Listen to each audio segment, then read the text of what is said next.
Welcome to news alerts. విజయవాడలో ఏర్పాటు చేసిన రామోజీరావు సంస్మరణ సభలో ఏపీ ముఖ్యమంత్రి చంద్రబాబు ప్రసంగించారు. రామోజీరావు ఈనాడు పత్రిక ద్వారా సమాజ హితం కోసం పాటుపడ్డారని తెలిపారు. జిల్లా ఎడిషన్లు తీసుకొచ్చి ఎక్కడికక్కడ ప్రజా సమస్యల పరిష్కారానికి కృషి చేశారని పేర్కొన్నారు. నటులు, జర్నలిస్టులు, కళాకారులకు జీవితమిచ్చారని కొనియాడారు. ఒక అసాధారణ శక్తి ఆయన ఒక వ్యక్తి కాదు, ఒక వ్యవస్థ. అలాంటి వ్యవస్థను నిర్మాణం చేసిన వ్యక్తి రామోజీరావు గారు.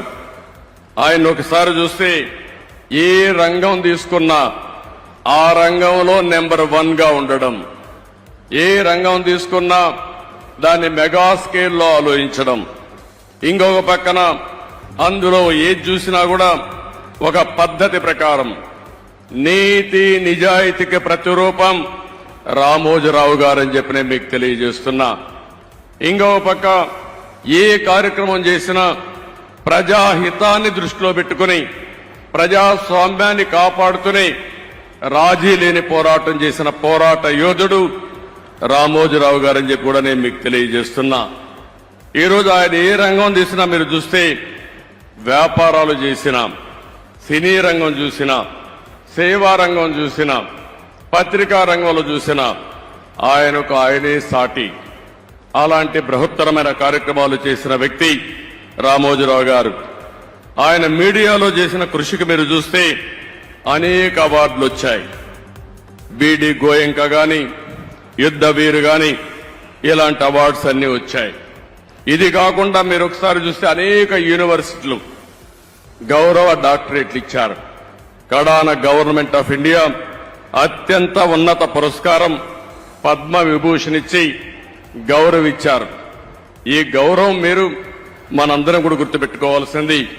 ఆయన చేసిన సేవలను గుర్తుపెట్టుకుని, సమాజానికి ఆయన చేసిన కాంట్రిబ్యూషన్ గుర్తుపెట్టుకుని ఈ అవార్డ్స్ వచ్చాయని చెప్పి కూడా నేను మీకు తెలియజేస్తున్నాను. ఇంకొక పక్క ఇప్పటికి మనం చూస్తే 1962లో మొట్టమొదటిసారిగా మార్గదర్శిని పెట్టాడు. అంటే 62 సంవత్సరాల కంటే ముందు పెట్టాడు. ఎన్నో రంగాల్లో అనేక సమస్యలు వస్తాయి, కానీ ఈ రోజుటికి ఎప్పటికీ మార్గదర్శిని దాన్ని ఎవ్వరు కూడా ఒక్క అపవాదేసే పరిస్థితిలో లేరు. ఎన్నో ప్రభుత్వాలు ప్రయత్నం చేశాయి, దెబ్బతీయాలని ప్రయత్నం చేశాయి. అదే సమయంలో మీరు ఒకసారి ఆలోచిస్తే, ఎవరైతే మార్గదర్శిలో షేర్ హోల్డర్స్ ఉంటారో, పెట్టుబడి పెడతారో, వాళ్ళందరినీ ఏదో ఒక విధంగా బెదిరించాలని, నమ్మకాన్ని పోగొట్టాలని ప్రయత్నం చేశారు. కానీ ఎన్ని క్రైసిస్ వచ్చినా మొత్తం షేర్ హోల్డర్స్ అంతా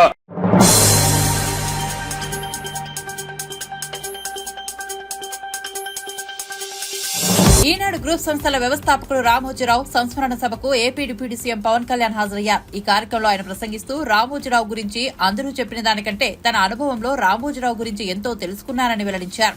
రామోజీరావు సినీ రంగంలో ఉన్నప్పటికీ ఆయనతో తనకు పరిచయం లేదని తెలిపారు. రాజకీయాల్లోకి ప్రవేశించిన తొలినాళ్లలో 2008లో మొదటిసారిగా రామోజీరావును కలిశానని వెల్లడించారు. అందరూ చెప్పిన దానికంటే కూడా నాకు నా పర్స్పెక్టివ్ లో, నా అనుభవంలో నేను చూసిన రామోజీరావు గారిని మీ కొద్ది సంఘటనలు పంచుకుంటాను. రామోజీరావు గారు నాకు సినిమాలు ఉన్నా కానీ నాకు పరిచయం లేదు. ముందు షూటింగ్ ఆయన స్టూడియోస్లో చేసినా కానీ ఫస్ట్ టైం పాలిటిక్స్కి ఎంటర్ అయిన తర్వాత 2008లో ఆ సమయంలో ఆయన కలవటం జరిగింది. ఆయన మాట్లాడిన విధానం చాలా నిక్కచ్చిగా, ప్రజల పక్షపాతం. ఆయన మాట్లాడుతున్నంతసేపు నాకు మైండ్లో ఒకటే అనిపించింది, మనసులో జర్నలిస్టిక్ వాల్యూస్ని కాపాడటానికే ఆయన ఉన్నారు. ప్రజాక్షేమం, ప్రజా సంక్షేమం, ఈ పర్స్పెక్టివ్లోనే, ఈ కోణంలోనే ఆ చర్చ జరిగింది. నన్ను ఒకే ఒకసారి ఆయన 2019లో ఒక లంచ్కి ఆహ్వానించారు వారి కుటుంబ సభ్యులతోటి. ఆ రోజు ఆయన మాట్లాడింది దేశ పరిస్థితులు, ముఖ్యంగా పత్రికా స్వేచ్ఛ గురించి, పత్రికా రంగం ఎంత కీలకమైంది, ఆయన ఎప్పుడూ కాంప్రమైజ్ అవ్వలేదు. ఒక విషయం చెప్పాలి అంటే అది తనకి తెలిసిన వారు అవ్వచ్చు, తన సన్నిహితులు అవ్వచ్చు, స్నేహితులు అవ్వచ్చు, కుటుంబ సభ్యులు అవ్వచ్చు, జనం కోసం వచ్చేటప్పటికి నిష్పక్షపాతంగా చాలా నిర్దాక్షిణ్యంగా ఉంటుంది ఆయన ఆలోచన పరిధి. అదే ఆయన ఈనాడు పేపర్లో రిఫ్లెక్ట్ అవుతుంది. నేను చాలాసార్లు అనుకునేవాడిని, ఒక వ్యక్తికి ఇంత ఆయన ఆ రోజు లంచ్ తర్వాత కూర్చున్నప్పుడు ఆయన మాట్లాడుతుంటే ఆయన వేదనని నేను చూశాను. ఆయన నలిగిపోతున్నారు. నిజంగా పత్రికా స్వేచ్ఛ ఎంత అవసరం దేశానికి, ప్రజాస్వామ్యానికి ఎంత కీలకమైంది అది ఆయన చెప్తుంటే ఆయన ఆవేదన నాకు అర్థమైంది. అలాంటి వ్యక్తి మీద ఎన్ని రకాల ఇబ్బందులు పెట్టినా పెట్టారో మనందరికీ తెలుసు. ఒక పేపర్ ఒకటే నడపటం చాలా అది కష్టసాధ్యమైంది.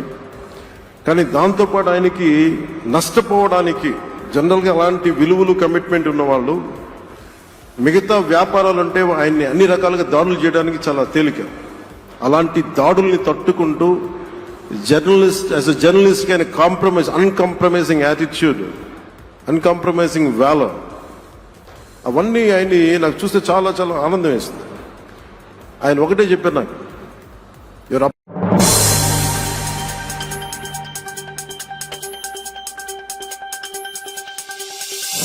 కొంతమంది వెళ్లిపోయినంత మాత్రాన పార్టీకి వచ్చే నష్టమేమీ లేదని బీఆర్ఎస్ అధినేత తెలంగాణ మాజీ సీఎం కేసీఆర్ అన్నారు. తనను కలిసేందుకు ఎర్రవెల్లి నివాసానికి వచ్చిన కార్యకర్తలను ఉద్దేశించి ఆయన మాట్లాడుతూ తెలంగాణ రాష్ట్ర సాధన కోసం ఎన్నో పదవులను త్యాగం చేసిన చరిత్ర మనది అన్నారు. తెలంగాణ సాధించిన ఘనత కంటే తనకు ముఖ్యమంత్రి పదవి పెద్ద విషయమేమి కాదన్నారు. తెలంగాణ సాధించే నాటికి సమైక్య పాలనలో మనది దిక్కుముక్కులేని పరిస్థితి అన్నారు. సాగునీరు, త్రాగునీరు, కరెంటు వంటి ఎన్నో వసతులు కల్పించుకున్నామన్నారు. కానీ ఇలాంటి కీలక సమయంలో వచ్చిన ఎన్నికల్లో ప్రజలు ఊహించని తీర్పు ఇచ్చారని వ్యాఖ్యానించారు. కానీ 10 ఏళ్ల తక్కువ కాలంలోనే తెలంగాణలో అద్భుతమైన ప్రగతిని సాధించుకున్నామన్నారు.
కేసీఆర్ ను గద్దె దింపాలన్న తన జీవిత లక్ష్యం, అలాగే ముఖ్యమంత్రిని కావాలనే తన ఆకాంక్ష నెరవేరాయని తెలంగాణ సీఎం రేవంత్ రెడ్డి అన్నారు. ఇక తన ముందు ఉన్నది తెలంగాణ పునర్నిర్మాణం మాత్రమేనన్నారు. గురువారం ఆయన ఢిల్లీలో మీడియాతో పిచ్చాపాటిగా మాట్లాడారు. తన పీసీసీ పదవి కాలం ముగిసిందని తెలిపారు. టీపీసీసీ అధ్యక్షుడిగా ఎవరిని నియమించినా వారితో కలిసి పనిచేస్తారన్నారు. అధ్యక్షుడి నియామకంపై తనకంటూ ప్రత్యేక ఛాయిస్ ఏమీ లేదని వెల్లడించారు.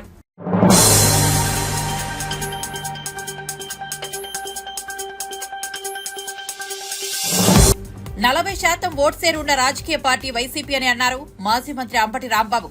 అవతల 3 పార్టీలు కలిస్తే వారికి పడిన ఓట్లు 60% అని, వైసీపీకి సింగిల్ గా 40% ఓట్లు వచ్చాయని వివరించారాయన.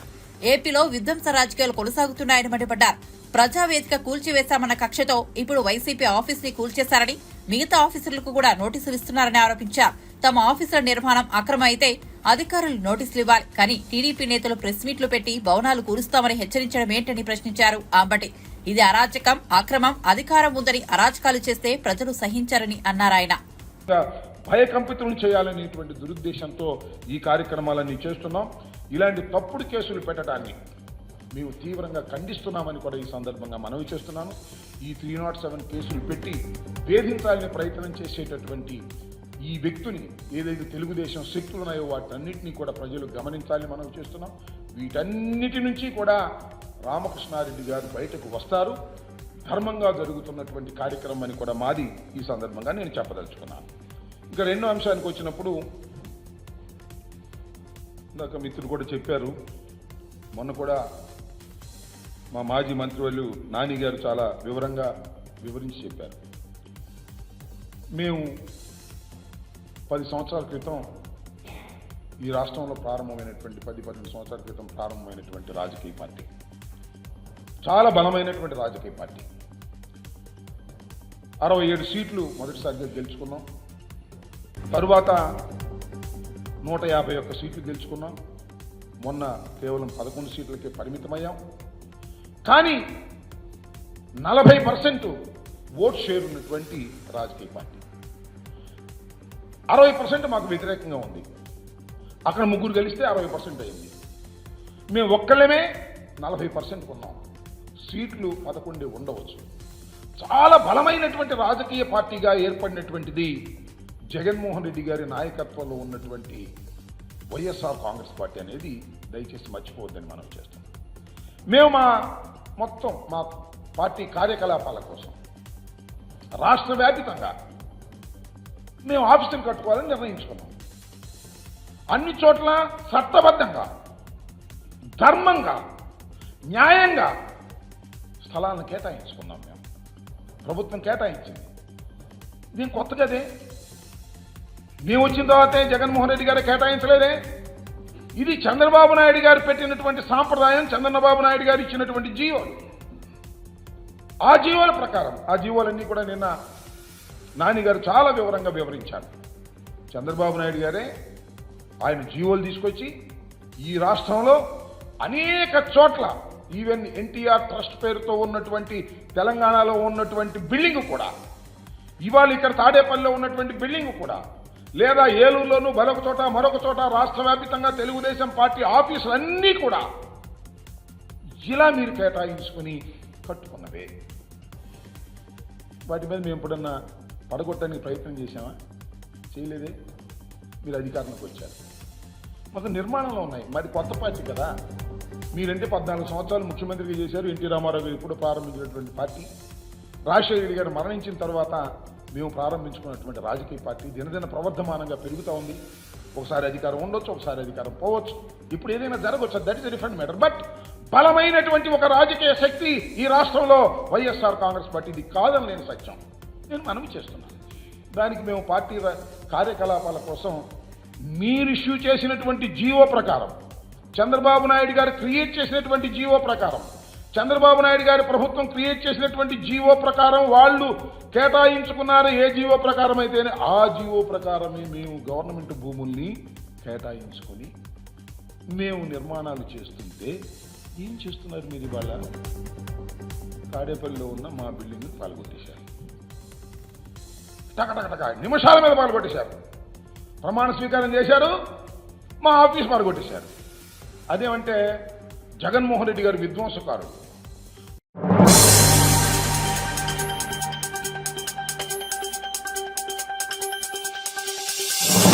వరంగల్ జిల్లాలో ముఖ్యమంత్రి రేవంత్ రెడ్డి పర్యటన ఉండటంతో జిల్లా మంత్రి కొండా సురేఖ, మంత్రి సీతక్క అధికారులతో సమావేశమయ్యారు. సీఎం టూర్ వేళ తగిన ఏర్పాట్లు చేయాలని ఆదేశాలు జారీ చేశారు. ఈ సందర్భంగా కొండా సురేఖ మాట్లాడుతూ సీఎం రేవంత్ రెడ్డి వరంగల్ కు వస్తున్నారు. సీఎం టూర్ పై ఎమ్మెల్యేలతో కలిసి అధికారులతో రివ్యూ చేశామని తెలిపారు. మన హాస్పిటల్ విజిట్ చేయడం జరుగుతుంది. ఆ తర్వాత కలెక్టర్ ఆఫీస్ ఇక్కడ మీటింగ్ పెట్టినప్పుడు కొన్ని ఎజెండా అంశాలను తీసుకోవడం జరుగుతుంది. అందులో మొదలు వరంగల్ మాస్టర్ ప్లాన్ గురించి మొదటి అంశంగా మరి చెప్పుకున్నాము. దాన్ని గతంలో ఒకసారి మాస్టర్ ప్లాన్ చేసి పంపించారు, కానీ అందులో డీవియేషన్స్ చాలా ఉన్నాయి. వాళ్ళకు అనుగుణంగా వాళ్ళ రోడ్ పోకుండా, వాళ్ళ జాగాలు పోకుండా, వాళ్ళ ఇల్లు పోకుండా వాళ్ళు మాస్టర్ ప్లాన్ ప్రిపేర్ చేసి పంపించారు. కాబట్టి దానివల్ల అందం పోతుంది, పట్టణ అందం పోతుంది. ప్లస్ అది ఒక స్వార్థపూరితమైనటువంటి మాస్టర్ ప్లాన్గా ఈరోజు మాకు పవర్ పాయింట్ ప్రజెంటేషన్లో తెలిసింది. కాబట్టి అది ముఖ్యమంత్రి గారి దృష్టికి తీసుకెళ్ళి మళ్ళీ కొత్త ఏజెన్సీని టెండర్ ప్రాసెస్లో పిలిచి మళ్ళీ కొత్త వాళ్ళను నియమించి ఒక 3 months టైం బౌండ్ ప్రోగ్రామ్ ఇచ్చి కొత్త మాస్టర్ ప్లాన్ తీసుకొని దాన్ని కంటిన్యూ చేస్తే బాగుంటుంది అనేది మా అందరం కూడా అభిప్రాయం వ్యక్తపరచడం జరిగింది. అది ముఖ్యమంత్రి వారి నిర్ణయానికి వదిలేయడం జరుగుతుంది. అది ఈరోజు మేము చేసిన డిస్కషన్లో అదొక కార్యక్రమం. ఇంకొకటి స్మార్ట్ సిటీ ప్రాజెక్ట్స్ గురించి కూడా ఇప్పటికీ జూలై వరకు మనం స్మార్ట్ సిటీ పనులు మొదలు పెట్టాలి. అయితే కొంత మన పోయిన గవర్నమెంట్ మ్యాచింగ్ ఫండ్స్ విడుదల చేయలేదు స్మార్ట్ సిటీకి గవర్నమెంట్ తరఫున, స్టేట్ గవర్నమెంట్ తరఫున. దానివల్ల స్మార్ట్ సిటీ ఫండ్స్ పనులు కూడా ప్రారంభించలేకపోయాము. రేపు ముఖ్యమంత్రి గారు వస్తున్న సందర్భంలో ఇప్పుడు కూడా మేము అధికారులతో మాట్లాడతాము. 99% రేపు ఆయన వచ్చేలోపే ఆ మ్యాచింగ్ గ్రాంట్ కూడా విడుదల చేస్తే మేము ఆన్గోయింగ్ అంటే వర్క్ స్టార్ట్ చేసి యూటిలైజేషన్ సర్టిఫికేట్ ఇస్తే అప్పుడు సెంట్రల్ నుంచి మళ్ళీ ఫర్దర్గా మనకు ఫండ్స్ వచ్చేటువంటి అవకాశం ఉంటుంది.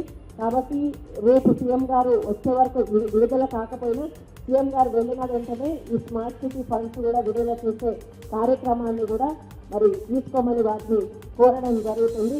అదేవిధంగా అండర్ గ్రౌండ్ డ్రైనేజీ సిస్టమ్ కూడా ఆల్రెడీ ప్లాన్ చేసిందే ఉంది.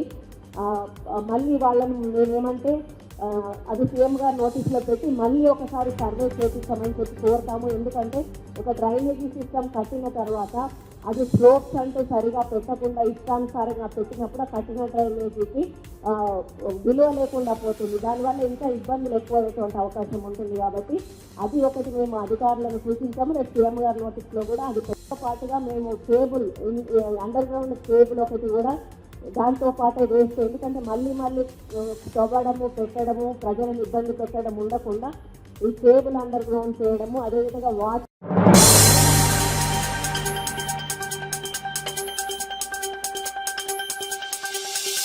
బీఆర్ఎస్ పాలనలో మిషన్ భగీరథకు 42,000 కోట్లు ఖర్చు పెట్టినా ఇప్పటికీ చాలా గ్రామాలకు మంచినీళ్లు అందివ్వలేదని ఉప ముఖ్యమంత్రి బట్టి విక్రమార్క అన్నారు. భద్రాద్రి కొత్తగూడెం జిల్లాలో మంత్రులు బట్టి, కోమటిరెడ్డి, తుమ్మల, పొంగిలేటితో కలిసి 234 కోట్లతో మంచినీటి పథకానికి ఆయన శంకుస్థాపన చేశారు.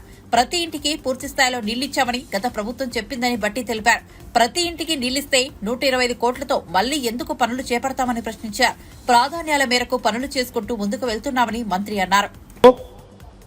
మిషన్ భగీరథ కోసం మేము అప్పు తెచ్చి రాష్ట్రంలో ఏ ఒక్క ఇంటికి కూడా నీళ్లు లేకుండా పూర్తి స్థాయిలో నీళ్లు ఇచ్చామని చెప్పి సర్టిఫికేట్ ఇచ్చి ఢిల్లీ కేంద్రానికి కూడా పంపించారు. ప్రజలకు కూడా చెప్పారు. మరి 42,000 కోట్ల రూపాయలతో ప్రతి ఇంటికి నీళ్ళు ఇచ్చిన కార్యక్రమం ఉంటే మళ్ళీ 125 కోట్ల రూపాయలతో కొత్తగూడెం పట్టణంలో దాదాపు 1,85,000 జనాభాకి ఇవాళ నీళ్లు ఇచ్చుకోవాల్సిన, అదనంగా ఈరోజు ఖర్చు పెట్టుకోవాల్సిన అవసరం వచ్చేది కాదు కదా. దీంతోపాటు నా పక్కన ఉన్న వెంకటరెడ్డి గారు కూడా నిన్నంతా ఒక మాట చెప్తా ఉన్నారు. భువనగిరి నుంచి ఆలేరు శాసనసభ నియోజకవర్గంలో అక్కడ కూడా మంచినీటి ఎద్దటి అన్కనెక్టెడ్ విలేజెస్ చాలా ఉన్నాయి. దానికి 150 కోట్లు అవసరం ఉంటుంది, దాన్ని వెంటనే శాంక్షన్ చేయండి అని అడుగుతుంది. అంటే ఇంత పెద్ద ఎత్తున అన్కనెక్టెడ్ విలేజ్ రాష్ట్ర వ్యాప్తంగా ఉంటే 42,000 కోట్ల రూపాయలు ఎక్కడ పోయాయనేది దీన్ని బట్టి అర్థం అవుతా ఉంది, రాష్ట్ర ప్రజలు కూడా అర్థం చేసుకోవాలి. ఈ రాష్ట్రంలో చాలా గ్రామాలకి ఇంకా మంచినీరు అందలేదు. కానీ గ్రామాల పేరు మీద, మనందరి పేరు మీద ఈ రాష్ట్రాన్ని తాకట్టు పెట్టి దాదాపు 50,000 కోట్ల రూపాయల మిషన్ భగీరథ పేరు మీద తీసుకొని వచ్చి ఈ రాష్ట్ర ఆర్థిక పరిస్థితి విధ్వంసం చేసి ఈ రాష్ట్ర ప్రభుత్వం పాలన చేసినటువంటి నాయకులు 10 ఏళ్ళు విధ్వంసం చేసి వెళ్ళారని చెప్పటానికి ఈ 2 ఉదాహరణలు నేను మీకు గుర్తు చేస్తూ ఉన్నాను. అలాగే మిత్రులారా, దాంతోపాటు ఈరోజు ఇక్కడ మనం చేసుకునే కార్యక్రమాలతో పాటు స్థానిక శాసనసభ్యుల నాయకత్వం అంతా కూడా కొన్ని విషయాలు అడిగారు. ఒకటి, కొత్తగూడెం పాల్వంచను కలుపుతూ మున్సిపల్ కార్పొరేషన్ చేయాలని అడిగారు. తప్పనిసరిగా రాష్ట్ర ప్రభుత్వం దీనిపైన పరిశీలన చేస్తుందని, పరిశీలన చేసి తగు ఆలోచనలు ఇది చేయడానికి అవకాశం ఉంటే తప్పనిసరిగా చేసే ప్రక్రియని మంత్రిమండలి దృష్టికి తీసుకొని వెళ్ళి చేస్తామని చెప్పి మీ అందరికీ మనవి చేస్తూ ఉన్నాం. అట్లాగే స్థానికంగా ఇంత పెద్ద పట్టణం ఉంటే పట్టణం మధ్యలోంచి వెళ్ళేది ఒకటే రోడ్డు. పొరపాటున ఈ రోడ్డు బంద్ అయితే ట్రాఫిక్ మొత్తం కూడా బంద్ అయిపోతుంది. పక్క పోట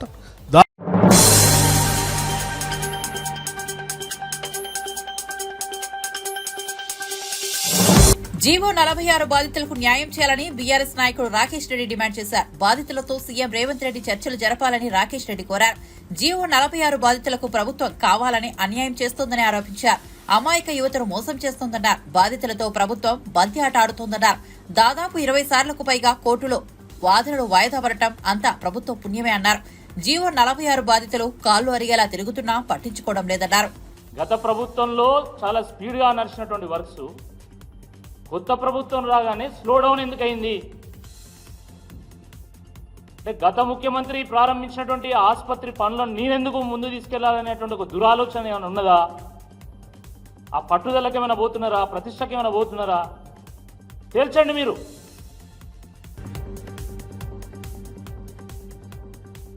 దాని పక్కన ఉన్నటువంటి సూపర్ స్పెషాలిటీ హాస్పిటల్ అద్భుతమైనటువంటి దేశంలోనే అధునాతనమైనటువంటి పరికరాలు అక్కడ ఉన్నాయి. కానీ వాటిని సరైన పద్ధతిలో వాడడానికి కావాల్సినటువంటి స్టాఫ్ లేదు, టెక్నీషియన్స్ లేరు, డాక్టర్స్ లేరు. కోట్ల రూపాయలు విలువ చేసేటువంటి పరికరాలన్నీ కూడా ఈరోజు తుప్పు పట్టేటువంటి ఒక పరిస్థితి కేఎంసీ సూపర్ స్పెషాలిటీ హాస్పిటల్లో ఉన్నది. ఇవన్నీ వాస్తవాలు కాదా అని అడుగుతున్నా. కాబట్టి ముఖ్యమంత్రి గారు రేపు అధికార పర్యటనలో భాగంగా ఎంజిఎం హాస్పిటల్ను సందర్శించాలి, number 1. Number 2, multi super speciality hospital 24 అంతస్తుల బిల్డింగ్ ఏదైతుందో దాన్ని కూడా సందర్శించి పనులను వేగవంతం చేయడానికి కావాల్సినటువంటి ప్రణాళికను ప్రకటించాలి. 3, దాని పక్కనే ఉన్నటువంటి కేఎంసీ సూపర్ స్పెషాలిటీ హాస్పిటల్ దాన్ని కూడా సందర్శించి అక్కడ కావాల్సినటువంటి స్టాఫ్ని మరి అదేవిధంగా అక్కడ ఎటువంటి గ్యాప్స్ లేకుండా కావాల్సినటువంటి వ్యవస్థని మరి ప్రకటించాల్సిందిగా ఈ సందర్భంగా నేను విజ్ఞప్తి చేస్తున్నాను. మిత్రులారా, మనం ఎప్పుడైనా వైద్యం గురించి మాట్లాడితే చాలు ప్రభుత్వం ఏమంటది, మేము ఆరోగ్యశ్రీని 5 లక్షల నుంచి 10 లక్షలు పెంచినాం. అసలు ఒక సాధారణ మనిషికి, అసలు పేదలకు ఈ 5 లక్షల నుంచి 10 లక్షలు పెంచడం అంటే ఏందో ఇవ్వనికి అర్థమవుతుంది. నాకు కూడా అర్థమవుతుంది నిజంగా వాస్తవాన్ని. 5 లక్షల నుంచి 10 లక్షలు పెంచడం ఏంది? ఈరోజు పేదోడికి ఏదైనా జబ్బు వస్తే నేను ఏ హాస్పిటల్కో అయినా పోయి నేను ఉచితంగా వైద్యం చేయించుకొని బాగయ్యి మళ్ళీ ఇంటికి వస్తానేటువంటి ఒక భరోసా ఎవరికైనా ఉన్నదా ఈ రాష్ట్రంలో? చెప్పండి. వైద్యం వస్తే చాలు మళ్ళీ ఎన్ని వేల రూపాయలు అప్పు చేయాలనో, ఏ భూమి అమ్మాలనో, ఏ భూమి తాకట్టు పెట్టాలన్నటువంటి ఒక భయంతో ఈరోజు పేద ప్రజలు బతుకుతా ఉన్నారు. వాస్తవం కాదా ఇది?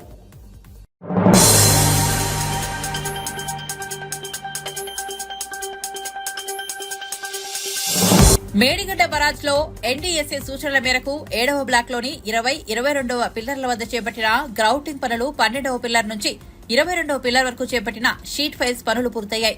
మహారాష్ట్రలోని ప్రాణహిత నది ద్వారా బరాజ్ కు బుధవారం 8,790 క్యూసెక్ల వరద వస్తోంది. అంతే మొత్తంలో దిగువకు విడుదల చేస్తున్నారు. బరాజ్ లోని మొత్తం 85 గేట్లకు 84 గేట్లు ఎత్తి అంతే మొత్తంలో దిగువకు వదులుతున్నారు. 20 గేట్ రేడియల్ కట్ చేసి విడిభాగాల తొలగింపు పనులు చేపడుతున్నారు. సీసీ బ్లాక్ అరేంజ్మెంట్ పనులు తుది దశలో ఉన్నట్టు భారీ నీటిపారుదల శాఖ ఈఈ తిరుపతిరావు అన్నారు. మరో 2 రోజుల్లో పనులు పూర్తవుతాయని తెలిపారు.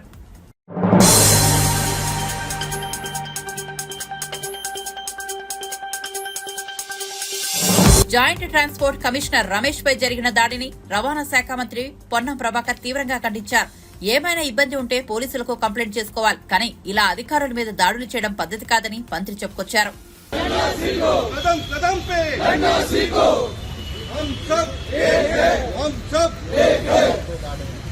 జాయింట్ కమిషనర్ రమేష్ గారి మీద దాడిని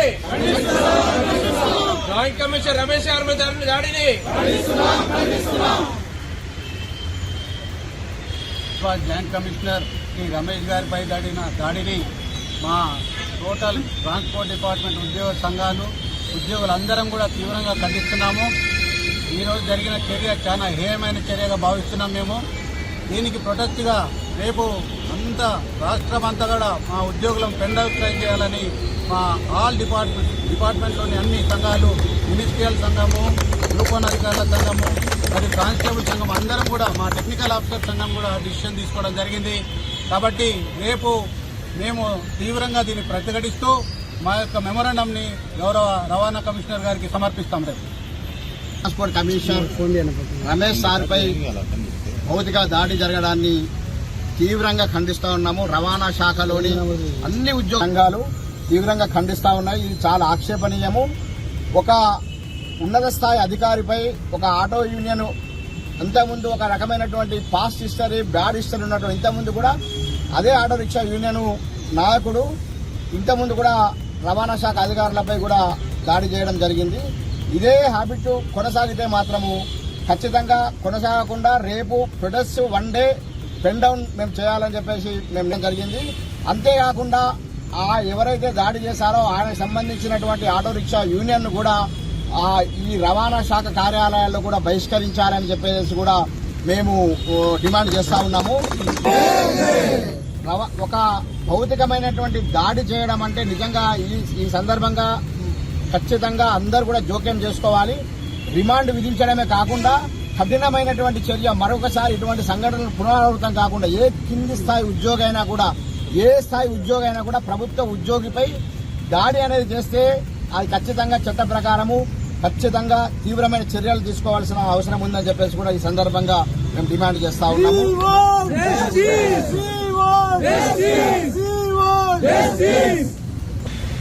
ట్రాన్స్పోర్ట్ డిపార్ట్మెంట్ చరిత్రలో ఒక బ్లాక్ డే. ఇంతకు ముందు ఎప్పుడు జరగనట్టు ఒక అధికారిపై, అది కూడా జాయింట్ ట్రాన్స్పోర్ట్ కమిషనర్ రమేష్ గారిపై జరిగిన దాడిని తెలంగాణ ఎన్జిఓస్ తీవ్రంగా ఖండిస్తుంది. తెలంగాణ ఎన్జిఓస్ జేటీసీ రమేష్ గారికి పూర్తి మద్దతు పలుకుతుంది. అట్లానే మా ట్రాన్స్పోర్ట్ డిపార్ట్మెంట్లో ఉన్న అన్ని సంఘాలు కలిసి ఇది తీవ్రంగా ఖండిస్తున్నాము. కఠిన చర్యలు తీసుకుంటాము. జై తెలంగాణ. రవాణా శాఖ ఉన్నతాధికారి అయిన joint transport commissioner Shri Ramesh